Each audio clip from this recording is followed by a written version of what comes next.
I came home late that evening, exhausted from work but expecting nothing out of the ordinary. The second I walked through the door, though, I felt it, the tension hanging thick in the air. There she was, Emily, standing in the middle of the living room, arms crossed, her face twisted into something between disgust and righteous fury. Before I could even set my keys down, she stormed toward me, shoving her phone right in my face. "Care to explain this?" she snapped, her voice sharp enough to cut glass. I blinked, trying to process what I was seeing. A couple of text messages. A photo of me with an old coworker at a business event. Nothing remotely incriminating. But Emily was already mid-rant, her words spilling out like she'd been rehearsing them all day. Accusations layered with just enough venom to make it clear this wasn't some heat-of-the-moment misunderstanding. I shut the door quietly behind me, took off my jacket, and set it down, refusing to get sucked into the hysteria.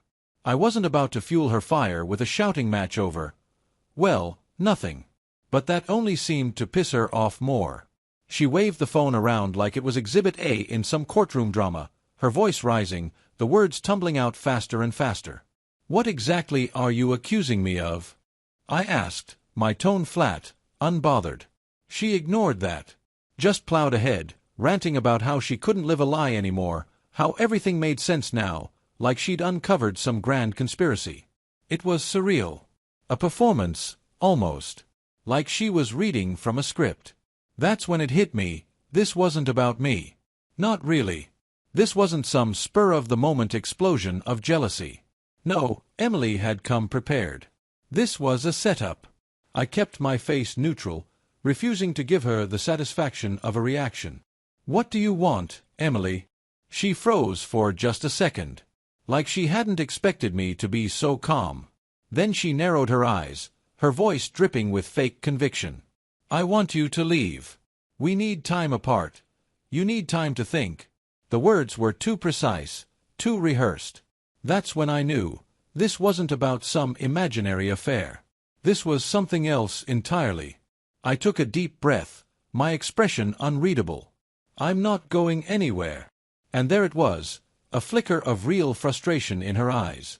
She thought she had this all figured out, thought I'd crumble, pack my bags, and play the role she'd assigned me. But I wasn't about to make it that easy. She didn't argue back, though.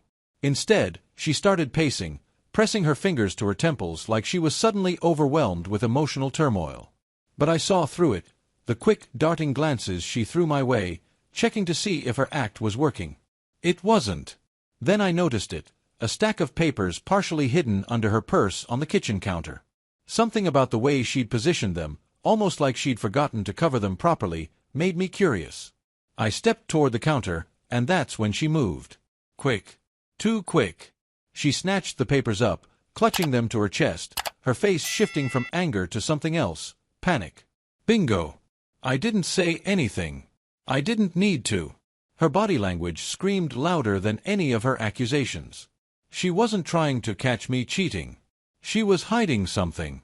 I'd walked straight into a trap, but Emily wasn't the master manipulator she thought she was. I could see the cracks forming already. And I wasn't going anywhere until I figured out exactly what she was trying to pull. The silence between us stretched, heavy and awkward. Emily clutched those papers like they were her lifeline, her knuckles white against the crumpled edges. I didn't press her, not yet. Sometimes, silence speaks louder than words, and judging by the way she wouldn't meet my eyes, it was working. I finally broke the tension with a simple, flat statement. "I'm not leaving." Her jaw clenched. She tried to regain control, her voice shaky but laced with manufactured authority. "You can't stay here. I need space. This isn't healthy." The irony of that nearly made me laugh. Not healthy. She'd just blindsided me with baseless accusations and staged a scene like she was auditioning for an Oscar. But I kept my cool, my face an unreadable mask. Instead of engaging, I walked past her, heading to the bedroom. I wasn't going to be pushed out of my own house like some guilty stranger. I could feel her eyes burning into my back as I moved, her footsteps hesitant behind me but never close enough to confront me directly. Inside the bedroom, I took my time. Collected a few essentials, not because I was giving in, but because I needed space to think. This wasn't over. Not by a long shot. When I came back out, Emily was standing by the door, her arms crossed again, the papers now stuffed into her bag. She looked uncertain, like she wasn't sure if she'd won or lost whatever twisted game she was playing. "I'll come back for the rest later," I said simply, brushing past her. She scoffed, trying to regain her footing. "There's nothing to come back for." I didn't respond. Just walked out, the door clicking shut behind me. The cool night air hit me like a slap, but I welcomed it. I sat in my car for a long moment, my hands gripping the steering wheel as my mind replayed everything. Her rehearsed lines, the hidden papers, the way she'd staged the whole confrontation. Emily wasn't reacting out of hurt or betrayal. This was strategic. Calculated. She wanted me out, but not just physically, emotionally, mentally. She wanted to control the narrative. But she'd underestimated me. I wasn't going to be the clueless husband in her little drama.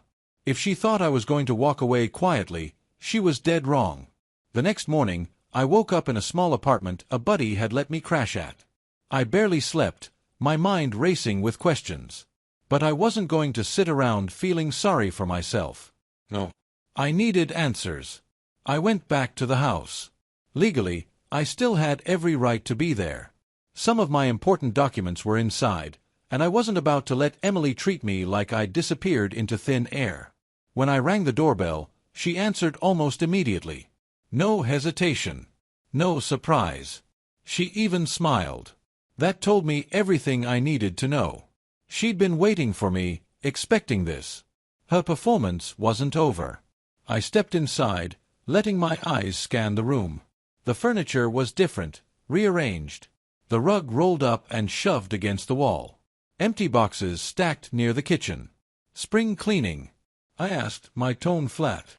"Just freshening things up," she replied, her voice too casual, too light.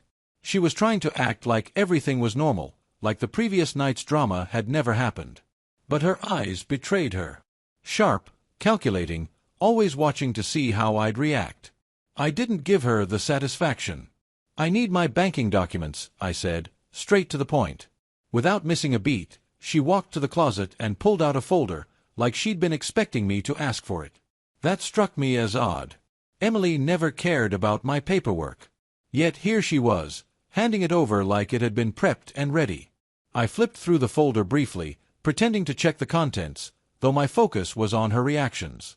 She was too composed, too controlled. Then her phone buzzed on the counter. She grabbed it instinctively, angling the screen away from me, but I caught a glimpse, a message preview. Words like food, guests, and alcohol flashed before she quickly dismissed it. "You having people over?" I asked, feigning disinterest. She smiled, that same rehearsed smirk. "Work stuff. A party's the last thing on my mind." "Sure. And I was born yesterday." She checked the time, then grabbed her bag. "I've got to go. Just lock up when you leave." No emotion. No tension. Just a polite dismissal. But I wasn't done yet. The second she was gone, I made a call. My friend, Jake, lived nearby. Trusted. Reliable. "Do me a favor," I said. "Keep an eye on the house." An hour later, Jake called back. "You were right," he said without preamble. Black SUV pulled up. 3 guys got out with bags, food, booze, maybe more. A few minutes later, someone closed all the curtains. My grip on the phone tightened. This wasn't about moving on. This wasn't jealousy or hurt feelings. Emily was hiding something, and I was going to find out exactly what. I sat in my car after Jake's call, staring out at nothing, the pieces starting to fall into place. Emily wasn't heartbroken. She wasn't grieving a marriage she thought I'd ruined. No, she was celebrating. Hosting people in the house we built together like it was some cheap Airbnb. But this wasn't just about her moving on. This felt calculated, like every move was part of a bigger plan. Jake's update was the first real proof I had that Emily wasn't just pulling away, she was hiding something. Maybe someone. I needed more. The next day, I didn't go to work. Couldn't. My focus was locked on unraveling the mess Emily had spun. I drove past the house a couple of times, careful not to get too close. The curtains were still drawn tight, the same SUV parked out front. A revolving door of cars came and went. Too many for a casual get-together. I wasn't paranoid. I was seeing things clearly for the first time. That night, I made my decision. I wasn't going to sit back and let her play me for a fool. If Emily was hiding something, or someone, I was going to find out. And I wasn't going to ask her nicely. I bought a couple of small, discreet cameras, stuff you'd barely notice unless you were looking for it. I wasn't proud of it, but pride wasn't going to give me answers. I was done playing the good guy. The following afternoon, I went back to the house under the guise of picking up more of my stuff. Emily answered the door quickly, too quickly, with a smile stretched across her face that didn't reach her eyes. "Forgot a few things," I said casually, holding up an empty bag like I was just there for clothes. She waved me in like everything was fine, like we hadn't nearly blown up our marriage just days before. No tension, no hostility, just cool indifference. It was unsettling how good she was at pretending. While she busied herself in the kitchen, I did what I came for. Planted the cameras. One behind a row of books in the living room. Another tucked near the vent in the hallway. And the last one, a small, pinhole lens, hidden behind a curtain rod in the bedroom. The whole time, Emily chatted like we were old friends catching up after a long vacation. Asked where I was staying, if I was okay, even joked about me missing her cooking. It was all an act. I left after about 30 minutes, heart pounding not from fear, but adrenaline. This was it. The cameras were in place. Now all I had to do was wait. Back in my apartment, I hooked up the feed to my laptop, staring at the empty living room as if it might suddenly spill its secrets. Hours passed. Nothing. Then, just after sunset, the door opened. Emily walked in with someone. Not just anyone. It was Mark, my boss. My stomach dropped. I watched as he made himself at home, loosening his tie, laughing at something she said. They moved through the house like this was routine. Like this was their place. It wasn't the flirting that got me. Not the stolen touches or the lingering glances. It was the familiarity. This wasn't new. This had been going on long enough for them to be comfortable. Casual. Careless. I sat there, jaw clenched, forcing myself to keep watching, to gather the proof I needed. As the night went on, more people showed up. Not friends. Not colleagues. Strangers. A small crowd, drinking, laughing, music blaring like it wasn't the middle of the week. The house looked nothing like the home I'd left behind. Furniture rearranged to make space, expensive bottles lined up like they were hosting some VIP event. Emily wasn't devastated. She wasn't drowning in heartbreak. She was thriving. As the night wore on, people disappeared into different rooms. The bedroom feed kicked in, Emily, tangled up with Mark. No hesitation. No guilt. I didn't look away. I recorded everything. By the time the house emptied, I had hours of footage. Proof. Not just of an affair, but of Emily's betrayal in the rawest form. But I wasn't done. Mark wasn't just my boss. He was married. And his wife, Rachel, deserved to know exactly who she was sharing a bed with. The next morning, I sat at my tiny apartment's kitchen table, staring at my laptop. The footage from the night before played on a loop, every frame a reminder of just how far Emily had gone. Not just cheating, she was living an entirely different life, one I wasn't supposed to see. But now I had all the evidence I needed. I didn't feel sad. Not anymore. The hurt had burned off, leaving nothing but cold determination. Mark wasn't just some guy. He was my boss. A man I'd worked under for years, someone I'd trusted professionally. Now, watching him with Emily, it all clicked. The weird looks at work, the subtle shifts in how he treated me. He'd been screwing my wife and pretending everything was fine. The audacity of it made my blood boil. But rage wouldn't fix this. I needed a plan. That's when I thought of Rachel, Mark's wife. She was the key to all of this. If anyone had more reason to burn Mark and Emily to the ground, it was her. It wasn't hard to find her contact information. A few clicks, some mutual connections, and there it was. I drafted a simple message, no details, just enough to pique her curiosity. "Hi Rachel, I think we need to talk. It's about Mark and Emily. It's important." She responded within the hour, agreeing to meet at a small cafe outside the city. No questions, no hesitation. That told me she already suspected something. Maybe not the extent of it, but enough to know her marriage wasn't as solid as she wanted to believe. When I arrived, Rachel was already there, sitting alone at a corner table. She looked put together, but there was a tension in her posture, like she was bracing for impact. I didn't waste time with pleasantries. I opened my laptop, clicked play, and let the footage speak for itself. She didn't flinch, didn't interrupt, just stared at the screen, her face a mask of controlled fury. The only sign of emotion was the way her fingers gripped the edge of the table, her knuckles white. When the clip ended, she sat back, exhaled sharply, and met my eyes. "I had my doubts," she said quietly. "But not like this." She didn't cry, didn't scream. She just sat there, processing. That's when I realized Rachel wasn't just angry, she was calculating. "We can't just confront them," she said after a long pause. "They'll lie. They'll twist it. We need more." I nodded. She was right. Emily was a master manipulator, and Mark was no fool. They'd deny everything, gaslight us, maybe even flip the narrative to make us look crazy. "We catch them in the act," Rachel said. "But this time, we don't just watch. We walk in. We expose them." Her words hit me like a jolt. She wasn't suggesting revenge fueled by emotion. This was strategy.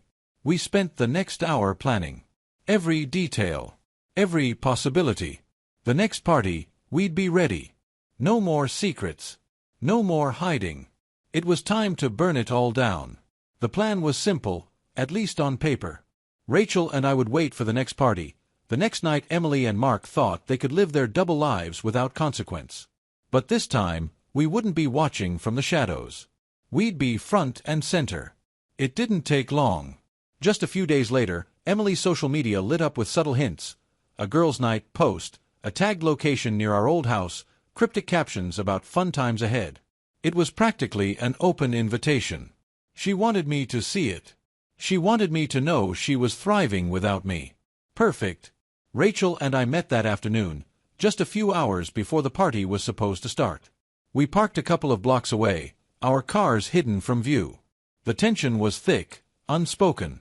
There was no need for last-minute pep talks. We both knew what we had to do. As we approached the house, I noticed the same SUV parked out front. Lights glowed through the curtains, and faint music pulsed from inside. Soft now, but I knew it would get louder as the night went on. I still had my key. The lock clicked open like muscle memory. The door creaked slightly as we stepped inside, but the music covered the sound. The house smelled like expensive perfume mixed with alcohol, the faint trace of cigarette smoke lingering in the air. Voices floated from the living room, Emily's laugh, loud and carefree, followed by Mark's booming response. They were in the middle of a joke, surrounded by people who had no idea the house they were partying in wasn't theirs to claim. Rachel didn't hesitate. She marched straight into the living room, her heels clicking against the hardwood floor like gunshots. I was right behind her. The room froze. Emily's glass hovered mid-air, her smile fading in real time as her brain tried to process what she was seeing. Mark turned, his smug grin collapsing into something between shock and fear. Rachel spoke first, her voice sharp and steady. "Hope we're not interrupting." Emily's face went pale. Mark opened his mouth, probably to lie, to spin some story, but Rachel cut him off, tossing a stack of printed photos and screenshots onto the coffee table. The images spilled like a deck of cards, proof of everything. The parties, the texts, the nights they thought no one was watching. The room went silent. Mark's jaw clenched. Emily's hands trembled slightly, but she tried to recover, plastering on that fake smile I'd grown to hate.